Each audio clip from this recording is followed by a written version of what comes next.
You're listening to Tomu, the open mic, Unfiltered. This is episode 2, Diagnosis, and it's a continuation of my story. It's raw, real, and my own. Unfiltered, unpolished, unapologetic. If you're new here, Tomu isn't just a podcast. It's a platform for truth, vulnerability, and growth. Stories of any kind from all walks of life. This episode, it's a little more personal. It's another solo episode. And I know I mentioned I'd try and get a guest on next time. And believe me, I'm trying. I have someone lined up. I'm a podcast virgin, so please bear with me whilst I get the hang of this. I don't want to deviate too much, so right now we're diving into something recent, something that hit me unexpectedly, my ADHD diagnosis and the ripple effects it had on my life. For a long time, I thought I was just broken. I couldn't understand why I found simple things so difficult, why my brain was loud even in the quietest moments. I wasn't lazy, I wasn't stupid, but I sure felt like it. I used to think I was just chaotic, like I didn't come with the same instruction manual everyone else got, or that I was playing Snap and everyone else was playing poker. I'd tried to follow rules, build habits, plan properly, but nothing stuck. I'd either burn out too fast or get distracted and not come back. And to be honest, it's one of my fears with this podcast. But here I am. Let's see how this goes. My brain, it wasn't wired for consistency. It was wired for chaos and curiosity. I would have one thought on 1,000 things, or something like the Crazy Frog or the theme tune to the A-Team was my background music. And God forbid I said something that reminded me of another song or a quote, because then that was it. The next however many hours of just that, in my head or out loud, on repeat. I could have 1,000 thoughts on 1,000 things, most of them pointless, bouncing around with no reason. My evening could look like this. 1 second, I'm planning the order to cook my dinner in. And 10 minutes later, I'm deep in a rabbit hole, wondering if pigeons know what glass is. And then I'm wondering whether whales ever get lonely. And Googling, do astronauts get depressed in space? And then I'd get frustrated that I couldn't remember the name of my year 3 teacher. Then I'm thinking, should I quit my job and move to the woods or Norwegian fjords? And questioning if I'm living my purpose or just passing time. That's my brain, a constant detour. And hours later, I've realised I've not even started dinner yet. And then I order in. I could never be stimulated long enough to not be looking for the next quick fix of dopamine to get me going again. The easiest and quickest ways to achieve that normally come through destructive actions or actions with risk. I'll dive deeper into that on another episode. That's leaning more towards the addiction part. And I'll try to keep this episode more along the lines of diagnosis and treatment. It wasn't until I signed up for an addiction program that I began to unravel it all. Not because I wanted answers about ADHD, but because I knew something wasn't right. I was losing control, drinking, drug use, the benders. I was damaging people I loved, and I was damaging myself. So I made the choice, and I reached out and asked for help. And during that process, I was asked, have you ever been assessed for ADHD? I hadn't, never seriously. I just thought I was different, or worse, defective. A few assessments and weeks later, confirmed, high score. First time I think I passed the test with such distinction. I laugh now, looking back. I was actually proud that I got a decent grade on something. But at the time, it was emotional. Not because I wanted a label, but because suddenly so much made sense. The impulsivity, the extreme highs, the spirals, the inability to do basic things some days, the overthinking, the guilt, the shame. And when I told people close to me, most of them responded with, yeah, we figured. But to me, it was new. It was clarity. But it was like meeting a version of myself I'd never properly understood. But I was also excited. Like, this is it. My chance to have a normal life. To feel alive again. To be. Maybe I don't have to continue like this forever. maybe there is hope. I saw hope. That moment, it was emotional. It wasn't a relief in the traditional sense, but it was clarity. Suddenly I could connect the dots between who I was and why I moved through the world the way I did. My impulsiveness, my inability to sit still with myself, the fidgeting, the deep dives into rabbit holes at 2 a.m., the hyper-focus on stuff I cared about, and complete shutdown on things I didn't. All of it finally made sense. But a diagnosis doesn't fix you. It's not like someone hands you a manual and the lights turn on. No, it's more like you're staring at a mirror that's finally not fogged up, but you're still left figuring out what to do with the reflection. Or now someone is shining a light on that manual and you can finally read it. I'm no longer in the dark. And just like that, everything kind of fell into place a little more. But like I said, the diagnosis wasn't the fix. It was just the start. Since then, I've started medication, and let me tell you, that journey has been a pure roller coaster. Fucking brutal. I've had my moments. I remember crumbling in the shower, down to my all fours, crying hysterically to then sit there in the corner sobbing. It was something out of a tragic movie, honestly. Wishing to just be given a chance to change everything. And does that make me weak, or does it make me strong? I'll let you decide on that and make your own mind up. But to me, now on reflection, I was breaking down that wall. I was ridding myself of that persona, that person I thought I should be, or I needed to be. I left my ego in that shower. I left a lot in that shower. My old self, I believe, died in that moment. I was so angry at myself for the abuse I put my body and mind through, and did it so passively. I just kept thinking I've wasted so many years of my life for nothing, and that angered me. But maybe those are all part of the plan. Fate, destiny, if you believe in all that. There's times I've been held by my girlfriend whilst I sobbed, crying, telling her I don't want to do it anymore. I can't live like this, in this head, in this mind of mine, for however many years. I don't know how much longer I can do it. I'm tired, not physically, not mentally, but in my soul. My soul is tired. I just want to check out. I really did in that moment. I'd had enough. Sign me out. Thanks for coming. People don't talk enough about what it means to start medication for ADHD, especially as an adult. I had days where I felt like I was floating and present for the first time in my life. I could think clearly. I could pause before reacting. 1 minute I'm proud of myself, feeling like I've cracked it. The next, I'm doubting everything, questioning every move, feeling like a fraud, like I'm pretending to have my shit together when inside it's chaos. Then I'd crash. I'd crash hard. And since I've been on meds, I've had good days. I've had full-blown breakdowns. I've cried like a child, screamed like a madman, and sat completely numb in silence.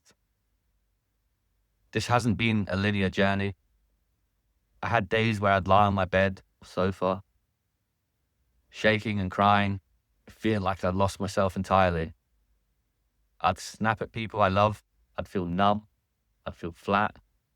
Or worse, I'd feel nothing at all. Some days I genuinely ask myself, was it better before? Like, life was easier when I was just floating around in a drug-filled bubble. But there it was. It was easier. Not necessarily better. But I can understand why people go back. This part right here really is that messy middle part. It either makes you or it breaks you. And I knew I wasn't quitting. Not this time. Not again. I'm doing this. If it kills me, then fine. What have I got to lose? I'm fucking miserable anyway right now. Then there were the moments, these small, beautiful moments. where I noticed I was calm. My mind was quiet, where I could finish a task without running away from it, where I felt proud of myself, and I've hung on to those. I'll try to break down my journey in brief so far since the diagnosis, and hopefully this can help some of you out there who are just getting a diagnosis and not sure what to expect, or those going through it and can maybe resonate or share the experiences. Let me take you back to the beginning. Day one of Medaneth. Medaneth is a similar drug as Ritalin, if you're familiar with that. I took my first dose, 5 milligrams. The launch or come up was insane. It hit hard. Like if I just double dropped some heavy duty disco biscuits, I was on. It was like that very much with Medaneth. Then once that wore off, what would hit me was a strange kind of calm. My mind wasn't racing. I was in the moment.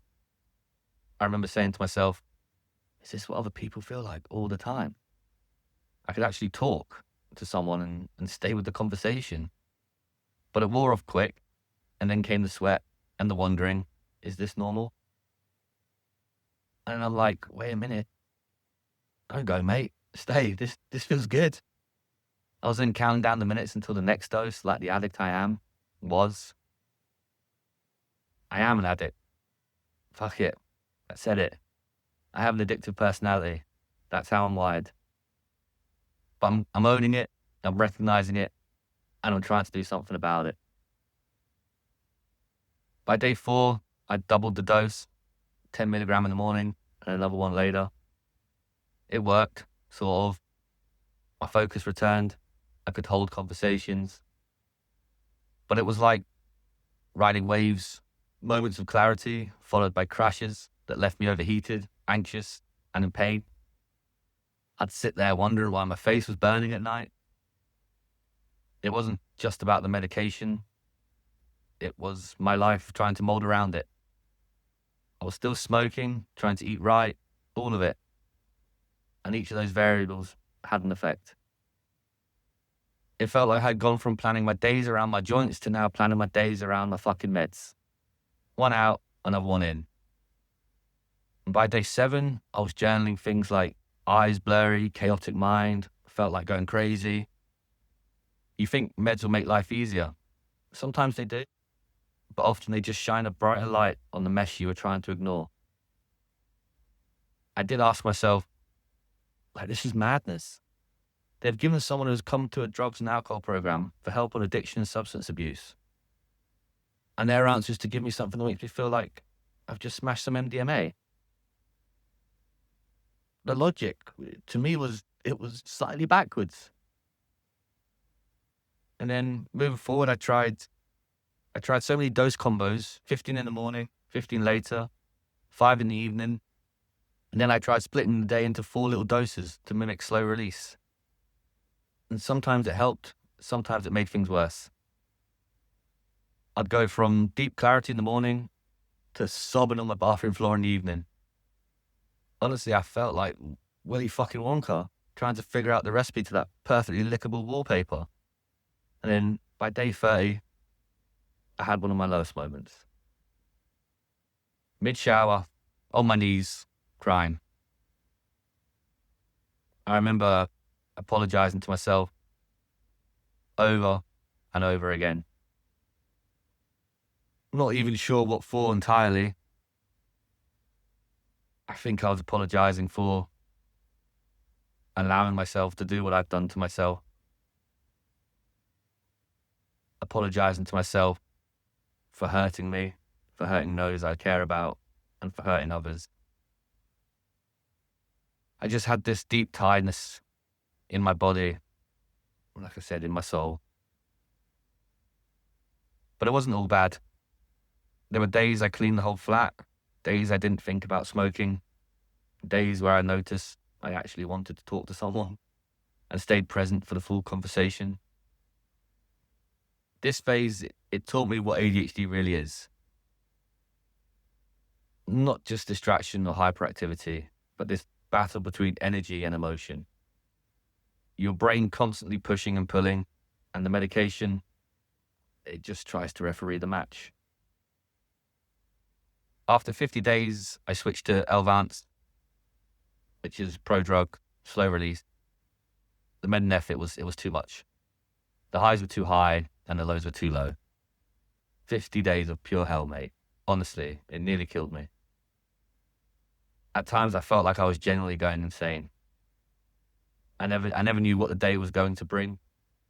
If I popped my meds, if I'd be getting in a Fiat or a fucking Ferrari that day. I didn't know what to expect. Like I said, Medinef, it had been chaos. Elvance was different, smoother, and this time it was 1 tablet in the morning. Bosh, job done. At 20 milligrams, I didn't feel much, and honestly, I didn't trust that. After the roller coaster I'd been on, stability felt suspicious. But soon I realized it was working. Subtly, my days weren't perfect, but they weren't spirals either. I didn't wake up in a panic. I didn't melt down by 2 p.m. Sure, I still had the health anxiety. I was still watching my heart rate like a hawk, but I could function. And as I moved to 30 milligrams and then 40 milligrams, things got clearer. I remember a moment just sitting in the park, me and a pizza. I wasn't checking my phone. I wasn't thinking 5 thoughts ahead. I was just eating, sitting, being. That might not sound big to you, but for me, it was huge. One of the days I even took myself down to the beach for a swim, on my own, no distractions, no one to hide behind. And on day 50 on Elvance, that was the first time I felt not just medicated, but connected. Like I could choose what to do with my energy. I'm driving the meds now. The meds aren't driving me. And then I moved up to 50 milligram, and with it, a different challenge, overstimulation. Focus that turned into obsession, confidence that sometimes spiraled into anxiety. I was on all the time. Until I wasn't. And then the meds wore off. The crash was loud. That's when I started thinking, maybe 40 milligrams was my sweet spot. Enough to lift me, but not push me off the edge. What this journey taught me is you learn a lot when you track every feeling, every spike, every crash. You learn how your body works, how your emotions show up, and how medication doesn't fix everything. It just gives you the chance to try. I learned that stillness is hard, that boredom can be terrifying, that when the noise goes quiet, the real work begins. And I learned that ADHD treatment isn't about feeling amazing all the time. It's about feeling yourself, honestly, consistently, without shame. There's no perfect dose. There's no perfect system. It's trial, error, repeat. But you find your way 1 hour at a time. That is it in brief so far. But I would like to dive deeper into all of it in another episode. As of now, I'm 35 weeks sober now. And while I'm proud of that, it's still hard. There are days I feel like I'm failing, even though I'm doing better than I ever have. That's the mind for you, especially one that's been through the ringer. Sobriety mixed with ADHD diagnosis is like stepping out of a fog only to realize the forest is still on fire. I'm clearer now, but I also feel everything more. I don't think I've cried this much for this long, my whole life. There are nights I lie awake, staring at the ceiling, wondering how I went so long without knowing. Wondering what life would have looked like had I known earlier. Would I have made different choices? Would I have shown myself more compassion? Would I have avoided the benders, the breakups, the breakdowns? But here's the truth. I can't change the past. And maybe, just maybe, I wasn't supposed to. Maybe I had to go through all of that to get to this point. Maybe I had to burn out completely to rise again with intention. I'm still figuring it all out. I'm still piecing myself together. And I guess That's what Tomo is, an evolving space where we figure it out together. There are times where the noise in my head, it still gets too loud. Times where I still want to escape, but I've learned to pause and to breathe, to name what I'm feeling. I still mess up. I still say the wrong things. I still disappear into my own mind sometimes. But I'm learning to show myself grace. The diagnosis helped me realize I wasn't broken. I was miswired. And I'm learning how to rewire with compassion. I'll talk more about sobriety in a future episode, maybe when I hit that 1 year mark. But right now, I'm still learning what it means to live with ADHD, not just be labeled by it. To manage the storms in my head, to give myself space on the quiet days, and to celebrate the little wins. It's wild though, how something you've lived with your whole life can go unnamed for so long. There's grief in that. Grieving the years where I hated myself for things that weren't my fault. Grieving the relationship that suffered. The opportunities I missed. The versions of me that could have existed if someone had just noticed sooner. But then again, maybe this is how it had to happen. Maybe I had to destroy parts of myself to rebuild them properly. I don't want to sound all inspirational and polished. I'm not there. I'm still rebuilding. This is what I call the scaffolding phase. I had my Moses in the desert moment. I've been broken and laid bare, naked again and vulnerable, not knowing myself or where I'm going. But unlike last time, it didn't feel shit. It felt good. Like a rebirth. I sat in the fire, now ashes. But like the phoenix, I will rise again. A new, stronger, more aware, happier, wiser version of me. Tomu is a space for stories like this, for the messy middles, for the half-healed, for the people who are still figuring it out. Because let's be honest, has anyone figured it out? Has anyone figured out what the fuck we are all doing here on this rock, floating through space, with potential infinite universes? Now, I still have no fucking clue what I'm doing. We're often told we need to be more, do more, find purpose, find success. But all of that is just noise. Life isn't a race. There's no finish line to get to, no timeline to follow. Your path is yours. And what was for you won't go by you. But I do know, whatever I do, or whatever happens, I'll be okay. And knowing that is enough. And if I can be okay, maybe you can too. That makes it worth it. But for now, this is where I'm at. Learning who I am with ADHD and navigating what that means for the rest of my life. Not everything is necessarily meant to be understood. Some things are only meant to be felt. But if we can understand ourselves, we might begin to understand the whys. Hopefully through this podcast, I can learn more about myself, learn more about others. Hopefully you can learn more about yourself and learn about others. And we can all take what we need and leave what we don't and come together and share our experiences. And no, we are not alone, but actually, we're very much together. This is Tomu. Come as you are. And remember, be good to yourself.